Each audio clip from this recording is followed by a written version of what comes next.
Hello दोस्तों, आज मैं आप सभी के बीच में इंग्लिश इलेक्टिव का शॉर्ट क्वेश्चन जो कि 3 मार्क्स की होती है, ये शॉर्ट क्वेश्चन आप सभी के बीच में टॉप सवालों को मैं लेके आया हूं। ये सारे जो सवाल अभी के क्लासेस में हम लोग करने वाले हैं, ये आपके एग्जाम के लिए बहुत ही ज़्यादा इम्पोर्टेंट है। चलिए मेरे साथ सेशन में बने रहिए और एक एक करके हर सवाल को करने वाले हैं, और यह सवाल आपके एग्जाम पर्पस के लिए बहुत ही इंपॉर्टेंट है। चलिए आज का पहला सवाल क्या है कि how does W.B. Yeats differentiate himself from the swans in his poem The Wild Swans at Cool। यानी किस तरह से W.B. Yeats इस पोएम का यानी the wild swans at Coole, ये जो पोएम है, इस पोएम का लेखक का नाम क्या था आप सभी को पता है, W.B. Yeats। किस तरह से डिफरेंशिएट अलग किए हैं खुद को स्वान के साथ, ना खुद को स्वान्स के साथ खुद को किस तरह से अलग करके दिखाए हैं। In the wild swans at Coole W.B. Yeats shows that he is growing old and tired while the swans remain young, energetic and unchanged। क्या बोल रहे हैं ना, ये जो पोएम है the wild swans at Coole, यहां पर हमारे कवि W.B. Yeats ये दिखाए हैं कि किस तरह से वो वृद्ध हो रहे हैं, किस तरह से वो उम्र के साथ साल दर साल वो बूढ़े होते जा रहे हैं और वो कमजोर होते जा रहे हैं। टायर्ड का मतलब यहां पर कमजोर होते जा रहे हैं। वाइल्ड द स्वान्स, जहां पर जो स्वान्स हैं वो सभी स्वान पक्षी वो सभी अभी भी यंग हैं, अभी भी वो यौवन अवस्था में हैं। साथ ही साथ वो बहुत ज़्यादा एनर्जेटिक, यानी उनमें अभी भी बहुत ज़्यादा शक्ति है, और साथ ही साथ अनचेंज्ड हैं। वे स्वान्स अभी भी उस रूप में हैं जिस रूप में हमारे पोएट पहली बार उनको अपनी युवा अवस्था में देखे हैं। अब वो वृद्ध होते जा रहे हैं, उनका उम्र चेंज हो रहा है, समय के साथ उनके शारीरिक गठन में भी चेंजेस आ रही है। मगर स्वान्स जो हैं वो जिस तरह से युवा अवस्था में हमारे पोएट ने जिस तरह से उनको देखे हैं, आज भी उसी तरह से स्वान्स हैं। He feels sad because time has affected him. वो इसलिए दुखी हैं क्योंकि समय उनके जीवन में प्रभावित कर रहा है। समय हर चीज में प्रभाव डालता है, समय के साथ वो बूढ़े होते जा रहे हैं। But the swans still fly freely with the passion and beauty। मगर स्वान के ऊपर जैसे कि लग रहा कि स्वान्स के ऊपर जो पक्षी है, स्वान पक्षी, उसके ऊपर समय का कोई प्रभाव नहीं। स्वान्स के ऊपर समय का कोई प्रभाव ही नहीं है, वो आज भी आसानी से घूम फिर पा रहे हैं। फ्लाई फ्लेरी मतलब आसमान पर वो उड़ पा रहे हैं। साथ ही साथ वो उनके अंदर जो पैशन है, कोई काम करने की जो इच्छा, प्रबल इच्छा होती है, वो आज भी उसी तरह से विराजमान है जिस तरह से हमारे लेखक, हमारे कवि पहली बार उनको देखे थे अपनी युवा अवस्था में। उसके साथ उनका आज भी सुंदरता आज भी विद्यमान है। स्वान्स की जो खूबसूरती आज भी वैसा की वैसा ही है। They symbolize youth and permanence unlike the poet. ये जो स्वान्स है, ये स्वान्स किसका प्रतीक है ना, ये यूथ का, युवा अवस्था। स्वान्स किसके प्रतीक है, युवा अवस्था का। और साथ ही साथ परमानेंस यानी एक ऐसा अवस्था जहां पर उम्र, जहां पर समय ठहर गया है, यानी एक ठहराव की अवस्था, एक निर्दिष्ट ठहराव की अवस्था में स्वान्स को देखा जा रहा है। चलिए आगे की ओर बढ़ते हैं। अगला क्वेश्चन नंबर 2। ये सारा क्वेश्चन याद रखिएगा, ये सारा क्वेश्चन 3 मार्क्स के लिए आपके लिए एग्जाम के लिए बहुत ज्यादा जरूरी है ना, बहुत इंपॉर्टेंट है। अगला सवाल, why does the Milton say that the speaker does not need a monument. So why does the Milton say that the Shakespeare, Milton के एक पोएम है जिसका नाम है ऑन शेक्सपियर। मिल्टन का ये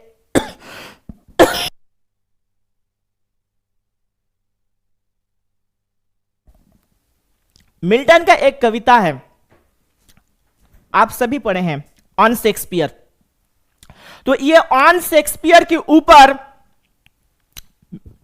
मिल्टन लिखे हैं शेक्सपियर को, शेक्सपियर के बारे में लिखे हैं। तो मेरा क्वेश्चन आ रहा है कि व्हाई डज द मिल्टन से, मिल्टन ने ऐसे क्यों बोले हैं कि शेक्सपियर को, जो शेक्सपियर कौन ना, अंग्रेजी भाषा का प्रख्यात लेखक, अंग्रेजी भाषा का सबसे बड़े अगर लेखक माना जाता है तो विलियम शेक्सपियर को माना जाता है। तो ये शेक्सपियर क्यों मॉन्यूमेंट को, पत्थर से या फिर मार्बल सा बना मॉन्यूमेंट, स्मारक चिन्ह, इनके लिए जरूरी नहीं है। In his poem on Shakespeare, तो मिल्टन अपनी कविता में ये क्यों बोले हैं शेक्सपियर के लिए किसी स्मारक जो पत्थर से या फिर मार्बल से बना होगा ये जरूरी नहीं है। आइए आंसर को देख लेते हैं ना। इन ऑन शेक्सपियर, ये पूरा कविता का नाम है ऑन शेक्सपियर, याद रखिएगा ना। In on Shakespeare John Milton says that the Shakespeare does not need a stone monument. On Shakespeare, ये जो कविता ऑन शेक्सपियर एक ट्रिब्यूट है मिल्टन द्वारा। मिल्टन भी अंग्रेजी भाषा का सबसे प्रख्यात कवियों में से एक है, ठीक। मिल्टन अपना ऑन शेक्सपियर जो कविता है उसमें शेक्सपियर को ट्रिब्यूट दिए। शेक्सपियर अंग्रेजी साहित्य का सबसे बड़े कवि, उनको ट्रिब्यूट, उनको सम्मान देकर के ये बोल रहे हैं कि शेक्सपियर को क्या नहीं चाहिए, पत्थर से बना कोई स्मारक या फिर पत्थर से बना कोई भवन नहीं चाहिए, because his works are his real memorial. उनका काम, बहुत सारे लोग, बहुत सारे नेता क्या करते हैं, मरने के बाद नेताओं को मूर्ति लगता है। बहुत सारे लोगों का समाज सेवी हो या फिर बहुत सारे लोगों का देहांत होने के बाद उनके नाम पर स्मारक चिन्ह बनाई जाती है, उनकी प्रतिमाएं बनाई जाती है, उनके यादगार में किसी मॉन्यूमेंट को बनाया जाता है। हमारे कवि मिल्टन बोल रहे हैं कि शेक्सपियर के लिए यह सब जरूरत है नहीं, क्योंकि उनका जो काम था, शेक्सपियर की जो लिखनी, इसी लिखनी से ही उनके काम ही उनके लिए स्मारक है, उनका काम ही यादगार है। His plays and the poems live forever in the hearts of the readers। न शेक्सपियर की जो भी कहानियां हैं, जो भी उनकी नाटक है, शेक्सपियर फेमस किस लिए हुए थे न, शेक्सपियर अपनी नाटकों के चलते और अपनी कविताओं के चलते वो फेमस हुए थे। तो शेक्सपियर अपनी जो नाटक और कविताओं के द्वारा आज भी और हमेशा के लिए, फॉरएवर मतलब हमेशा के लिए, लोगों जो पाठक हैं, रीडर्स मतलब पाठक, इनके दिलों में जिंदा रहेंगे। His writing is more powerful and lasting than any marble statue built in his honor। ना इनकी जो राइटिंग है, यानी शेक्सपियर की जो राइटिंग्स हैं, उनकी जो पोएम्स हैं, उनकी जो प्लेज हैं, ये बहुत ज्यादा शक्तिशाली है, ये बहुत ज्यादा शक्तिशाली है और साथ ही साथ लास्टिंग, ये बहुत दिन तक, जो मार्बल स्टैचू, कोई भी मार्बल स्टैचू होता है कि मार्बल से बना कोई भी मूर्ति, उसका एक टाइम टेबल होता है, एक समय के बाद वो खत्म हो जाता है। मगर शेक्सपियर का जो भी राइटिंग्स हैं वो हमेशा के लिए वो लास्टिंग करेगा। जब तक इंसान इस धरती पर रहेंगे तब तक ये अपनी लेखनी से ही लोगों में प्रसिद्ध होते रहेंगे, और ये इनके लिए सबसे बड़ा सम्मान है, ना कि कोई बिल्डिंग्स, मॉन्यूमेंट्स। चलिए आगे की ओर बढ़ते हैं, क्वेश्चन नंबर 3 करते हैं। चलिए क्वेश्चन नंबर 3 क्या है, describe the dome Kubla Khan order to be build, what does it symbolize. Kubla Khan वाला जो कविता है, कुबला खान किसके द्वारा लिखी गई है, याद कर रखिएगा। हर पोएम का सवाल, शॉर्ट क्वेश्चन में सवाल पूछ दिया जाएगा कि ये पोएम किसने लिखे। तो कुबला खान, ये जो पोएम है, ये पोएम कौन लिखे है ना, सैमुअल टेलर कोलरिज, जिसको शॉर्ट में बोलते हैं एसटी कोलरिज, अंग्रेजी साहित्य का सबसे प्रख्यात कवि। ये भी जितने भी आपका 12 में पोएम्स हैं वो कोई आम नॉर्मल कवियों का नहीं दिखा गया, बहुत बड़े बड़े अंग्रेजी साहित्य के बड़े बड़े कवियों का पोएम्स आपके एग्जाम में डाल दिया गया, आपका सिलेबस में डाला था इस बार। चलिए ये जो कुबला खान कौन ना, एक ज़ेनाडू बोल करके एक राजत्व, मंगोलिया में ज़ेनाडू बोल करके एक राज्य, उस राज्य के राजा कुबला खान, और कुबला खान ने ये ऑर्डर दिया कि एक डोम बनाना, यानी एक गुंबज बनाने की, गुंबज नुमा किला, गुंबज नुमा किला के बारे में बनाने का प्लान था किसका? कुबला खान का। तो ये डोम का, इसका तात्पर्य क्यों, इस डोम का तात्पर्य है क्या? कुबला खान ने ये जो ऑर्डर दिया था कि डोम बनाना, डोम बनाने की जो ऑर्डर कुबला खान ने जो दिए थे, इसका तात्पर्य यानी इसका सिंबलाइज क्या था, इसका तात्पर्य क्या था? चलिए आंसर को देख लेते हैं ना। In Kubla Khan by S T Coleridge, the dome is a magnificent, जो डोम था ना, the dome is a magnificent major palace built in Xanadu. ये जो डोम, ये गुंबज नुमा जो किला, ये गुंबज नुमा किला बहुत ही मनोरम, सुहानादायक, बहुत ज्यादा मनोरम, एक मनोरम भव्य पैलेस था, यानी राजप्रसाद था। कहां पर? न ज़ेनाडू में बना था। It is surrounded by gardens. ये जो गुंबज नुमा राजभवन पैलेस, जिसके चारों ओर बगीचे ही बगीचे, चारों ओर रिवर्स, नदियां और केव्स, गुफाएं। इसका पूरा एक्सप्लेनेशन वीडियो पर है, यूट्यूब का प्लेलिस्ट, हमारे मिसाइल क्लासेस की जो प्लेलिस्ट है, उस प्लेलिस्ट में आप जाइए और कुबला खान का पूरा एक्सप्लेनेशन पड़ा हुआ है। हर कविताओं का एक्सप्लेनेशन, शॉर्ट क्वेश्चन वहां पर पड़ा हुआ है। तो आप जल्दी से जल्दी उन तमाम वीडियो को आप देख लीजिए, क्योंकि पोएम को अगर आप समझ लीजिएगा ना, सारा आंसर को आप खुद से भी लिख सकते हो। The dome symbolises imagination, creativity and artistic power. तो ये डोम, इसका सिंबल क्या था? ये किस और इशारा कर रहा था? ये इमेजिनेशन का, यानी कल्पना का। किसकी प्रतीक? ये डोम किसकी प्रतीक था? सिंबल मतलब प्रतीक। ये किस चीज के प्रतीक था? ये इमेजिनेशन यानी कल्पना का, साथ ही साथ क्रिएटिविटी यानी कलात्मक, जो इंसान जो कलाकारी करती है उसकी प्रतीक, साथ ही साथ आर्टिस्टिक पावर यानी एक आर्टिस्ट का, एक शिल्पकार का जो शक्ति होता है, उन शिल्पकार के उस शक्ति को भी प्रदर्शित किया गया था ये डोम जब बन के तैयार हुआ। It shows the beauty and the mystery created by the poets imaginative visions. ये सचमुच का कोई किला नहीं था, सचमुच का कोई डोम नहीं था।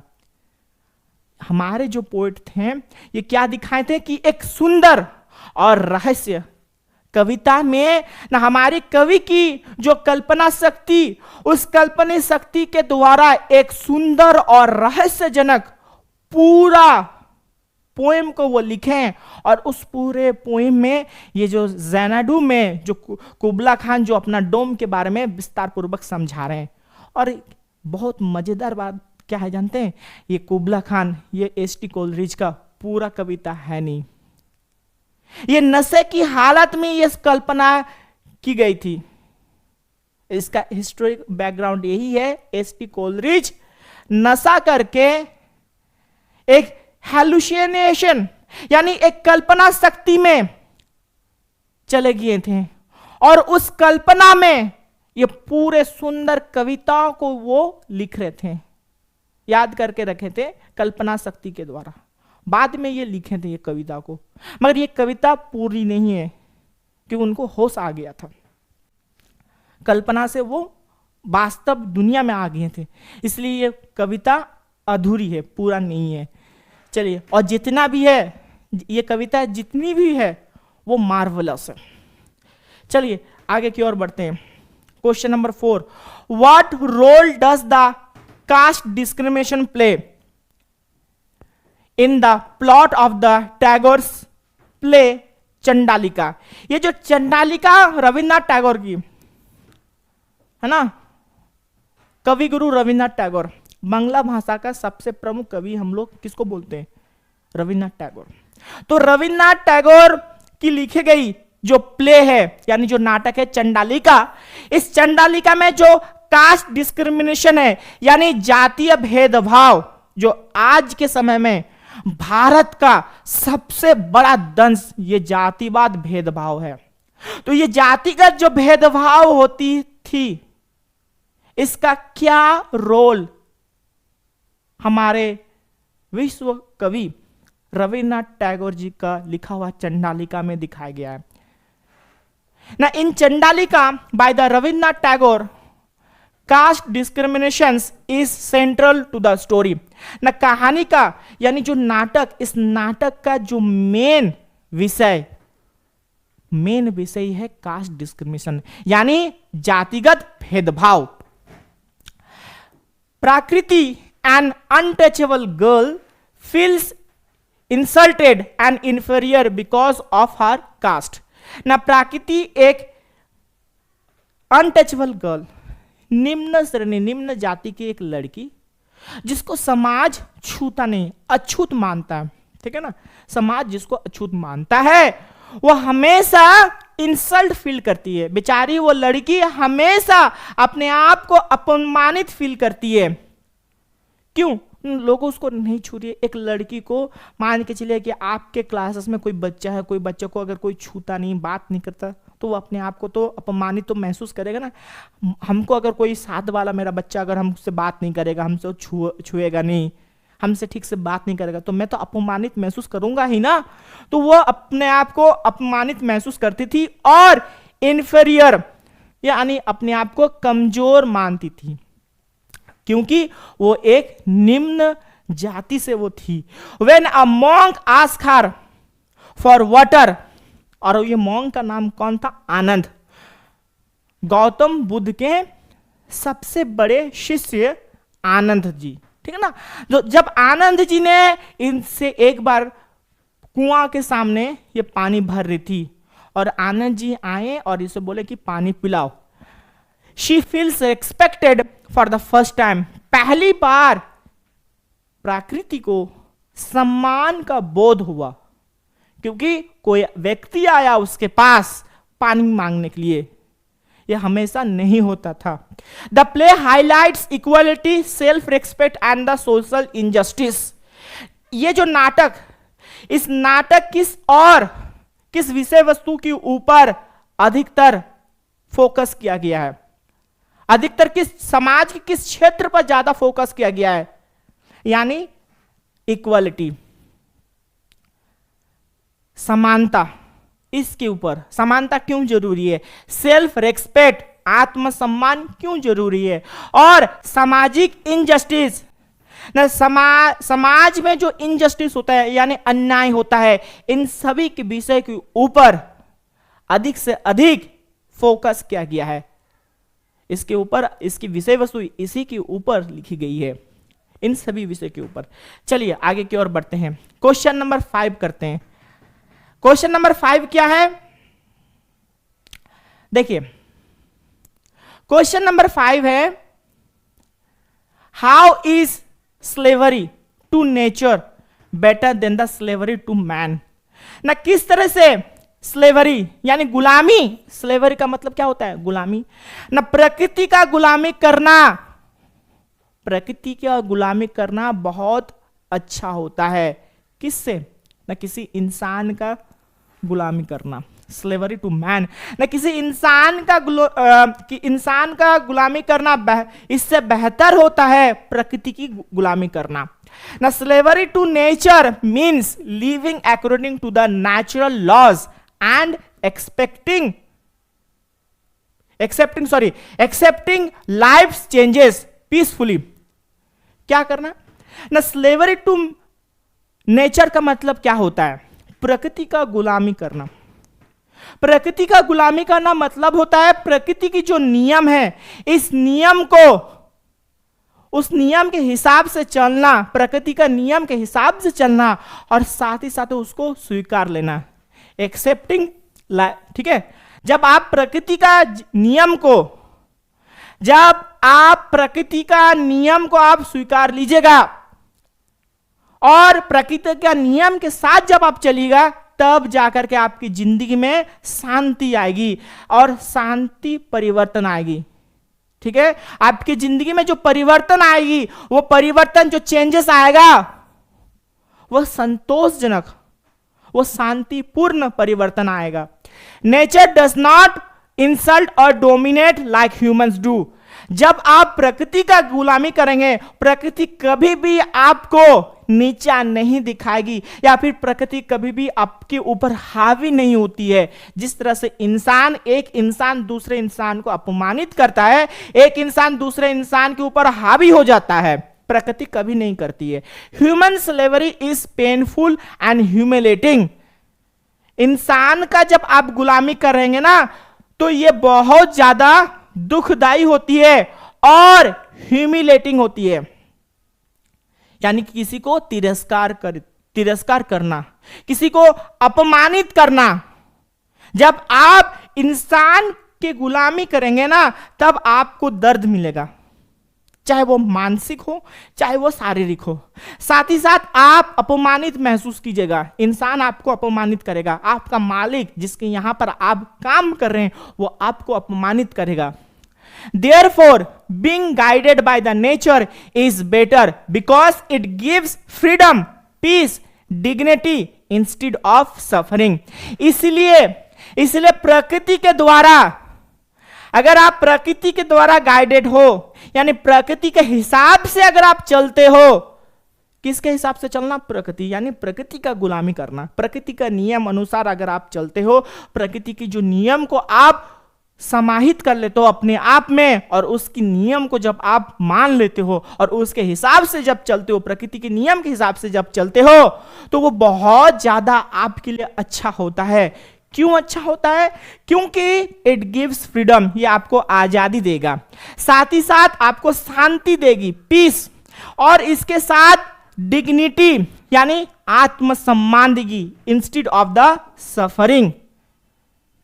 यानी दुख, दर्द, पीड़ा जो आप झेल रहे हो, इससे आपसे आजादी कौन? प्रकृति देगा। चलिए अगला क्वेश्चन करते हैं। Why, according to the Virginia Woolf, is an account of reflection more important than a description of reality? क्यों वर्जीनिया उल्फ के हिसाब से an account of the reflection more important, reflection बहुत ज्यादा इंपॉर्टेंट होता है। किसी भी वास्तव जब आपके सामने आता है, रिफ्लेक्शन माने जैसे आप ऐनक के ऊपर खड़े होते हो, मिरर के ऊपर खड़े होते हो, आप खुद अपने आप को देखते हो, आपका तस्वीर आपके सामने आ जाता है। तो ये जो हम, जब मेरा तस्वीर मेरे सामने आ रहा है, इसको क्या बोल रहे हैं? रिफ्लेक्शन। न प्रकृति जो वास्तववाद है, ये वास्तववाद जब आपके सामने आता है, ये डिस्क्रिप्शन ऑफ रियलिटी से, यानी विस्तार या व्याख्या, वास्तववाद की व्याख्या से वास्तववाद की जो रिफ्लेक्शन है, ये बहुत ज्यादा इंपॉर्टेंट है। क्यों होता है? किसके हिसाब से? Virginia Woolf. ना according to Virginia Woolf, reflection shows the inner thoughts and the feelings of a person.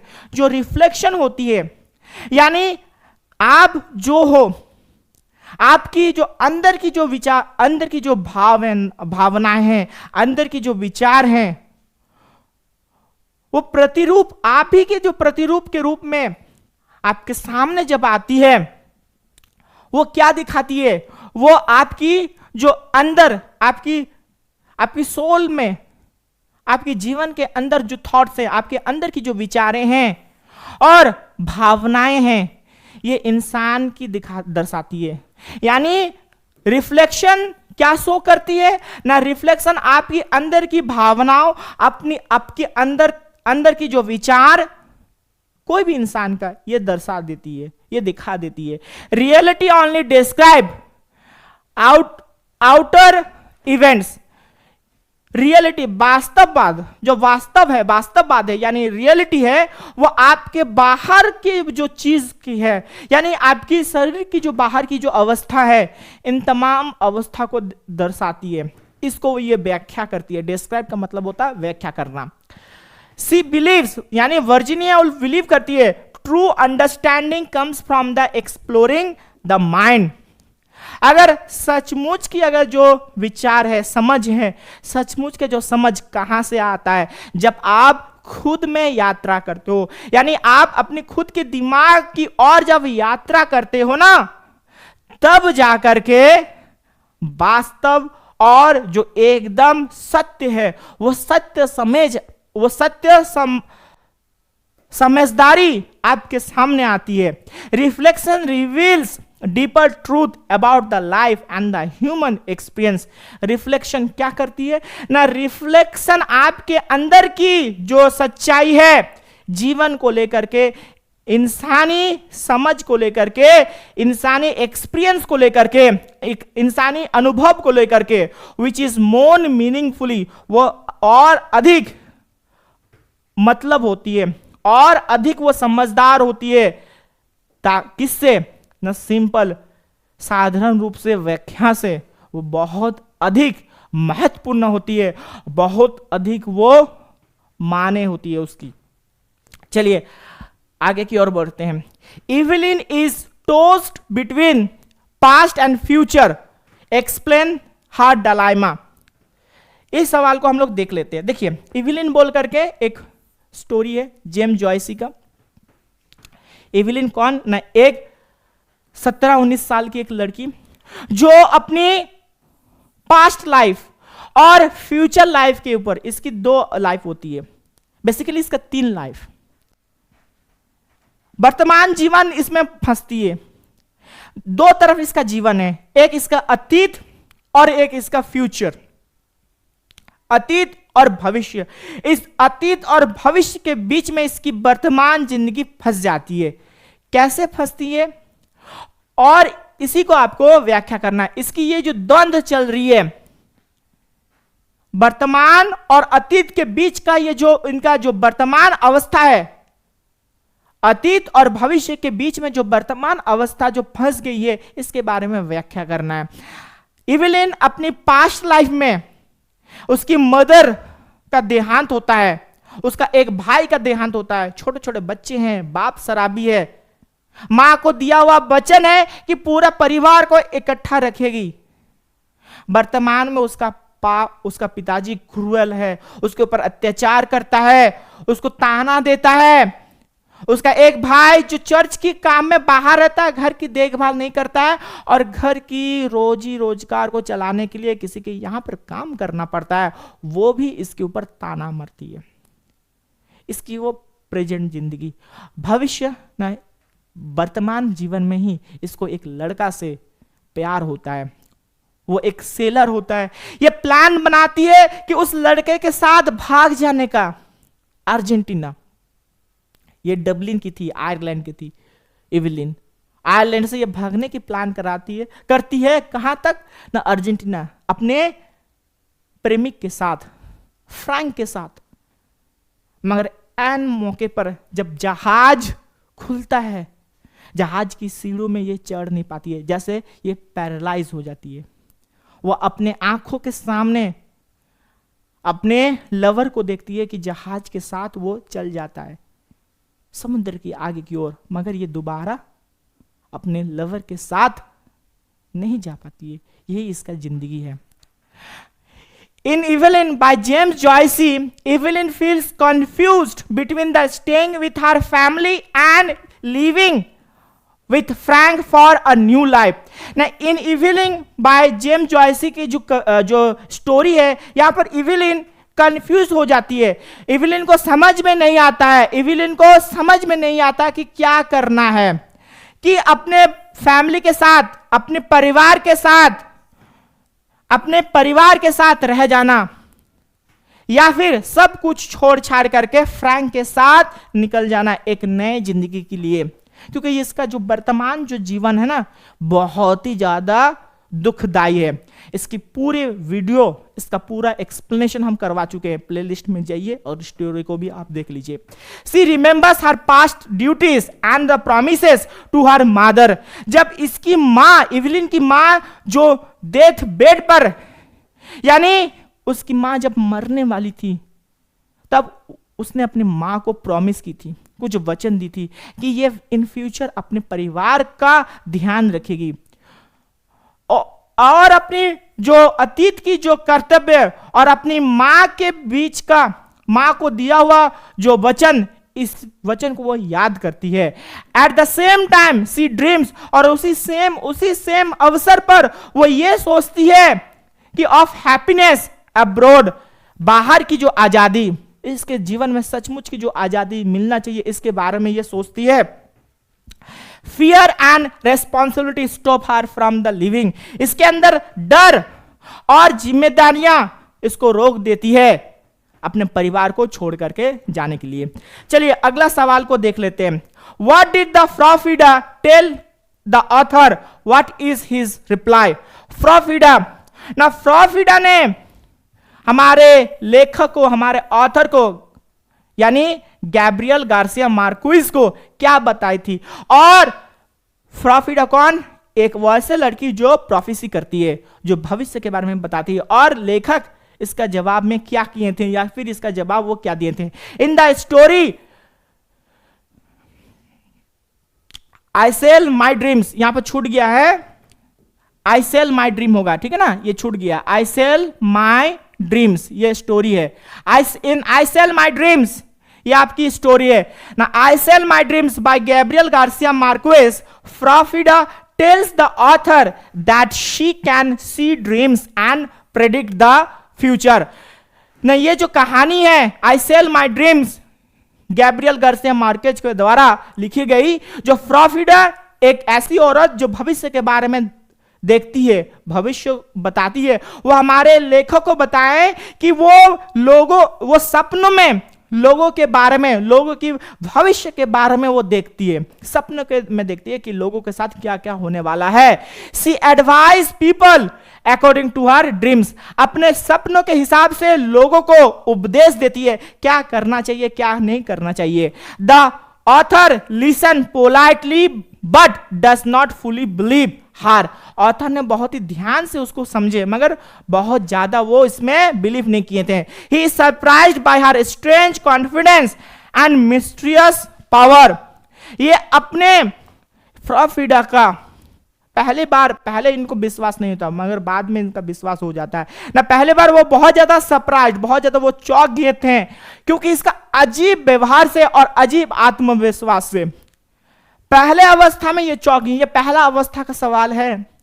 पहली बार एक पब में फ्रॉफिडा के साथ किसका मुलाकात होता है? गैब्रियल गार्सिया, वियना में इनका मुलाकात होता है, ठीक है। उनको बोलते कि रोम को छोड़कर तुम निकलो, सॉरी रोम में इनका मुलाकात हो, वियना नहीं, रोम में इनका मुलाकात होता है। पहली बार जब मुलाकात होता है रोम में, और रोम में बोलती है कि तुम रोम को छोड़कर चल जाओ। फर्स्ट इंप्रेशन ये बिलीव नहीं करते हैं, मगर जिस कॉन्फिडेंस के साथ ये बोल रही है, उसके बाद लेखक दोबारा सोचते हैं और इमीडिएटली रोम को छोड़ करके वो चले जाते हैं। चलिए अगला सवाल, क्वेश्चन नंबर 9। क्वेश्चन नंबर 9 क्या है ना? Did the author believe in the prophetic ability of Frau Frida? ना क्या हमारे जो लेखक फ्रॉफिडा की जो काबिलियत था भविष्य देखने के बारे में, क्या इसके ऊपर बिलीव था? ना the author listen carefully to Frau Frida's dreams and prediction. पहले ये फ्रॉफिडा के जो सपने के बारे में ये सोची समझे, और but he does not fully believe in her prophetic powers. पहली बार जब ये सुने थे, तब इनका विश्वास नहीं हुआ था। He feels curious and doubtful about her ability to see the future. Although he respects her confidence, he remains skeptical and does not completely accept her claims. पहली बार जब इनको बोला गया था, फ्रॉफिडा ने इनको बोली थी कि तुम्हारे बारे में कुछ घटनाएं होगी, रोम को तुमको छोड़ जाना चाहिए था। पहली बार ये सुन करके इनको केवल मात्र क्यूरियोसिटी हो था, केवल मात्र इनके अंदर जिज्ञासा और इसके अंदर डाउट था, और डाउट को लेकर के ही ये रोम को छोड़े थे, डाउट के साथ ये रोम को छोड़े थे। ये पहली बार जब फ्रॉफिडा ने जब इसको बोले कि तुम रोम को छोड़ के चले जाओ, आखिरी बस पकड़ करके ये रोम को छोड़ करके ये चल गए थे। पहली बार जब रोम को छोड़े थे, फर्स्ट टाइम फ्रॉफिडा के साथ जब इनका मुलाकात हो रहा था, तब इसके ऊपर विश्वास नहीं है। किसी भी अनजान व्यक्ति के ऊपर हमारा विश्वास नहीं होता है, मगर जब दोबारा इनके साथ मुलाकात होता है तब इनके ऊपर विश्वास हो जाता है। सेकेंड टाइम जो वियना में मुलाकात होता है। चलिए अगला सवाल, who was Frank, why did Eveline's father quarrel with him. Frank कौन था और क्यों इवेलिन के जो पापा इनके साथ झगड़ा कर रहे थे। Frank was a sailor and the Eveline's lover in Eveline by the James Joyce. ना जेम्स जॉयसी की जो कहानी है इवेलिन, शॉर्ट स्टोरी इवेलिन है, यहां पर सेलर एक नाविक फ्रैंक था। He wanted to marry her. Frank चाहता था कि इवेलिन के साथ शादी करने, क्योंकि दोनों एक दूसरे से प्यार करते थे। And take her to Buenos Aires for a better life. और अच्छे जीवन के लिए ये लोग कहां जाना चाहते थे ना, ब्यूनो एरिस। ये कहां पर है, Argentina. Eveline's father quarrel with him. Eveline का जो फादर ये फ्रैंक के साथ झगड़ा करता है, क्योंकि he did not trust Frank, क्योंकि वो फ्रैंक को विश्वास नहीं करता है। And feared losing her daughter's help at home। और फ्रैंक के ऊपर क्यों विश्वास नहीं करता है, क्योंकि फ्रैंक डबलिन का यानी आयरलैंड का निवासी नहीं है, किसी एक दूसरे देश का निवासी है। और साथ ही साथ ये भी डरते हैं कि अगर उसकी डॉटर घर को छोड़ करके चली जाएगी तो घर का देखभाल कौन करेगा, क्योंकि ये तो खुद तो बेवड़ा हैं, खुद तो ये तो दारू पी के टुल्ड रहते हैं, तो घर का देखभाल कौन करेगा, ये भी इनके अंदर डर बना रहता था। आज के लिए इतना ही, मिलते हैं एक नेक्स्ट वीडियो में एक नेक्स्ट सवालों को लेकर के। आज के लिए इतना ही।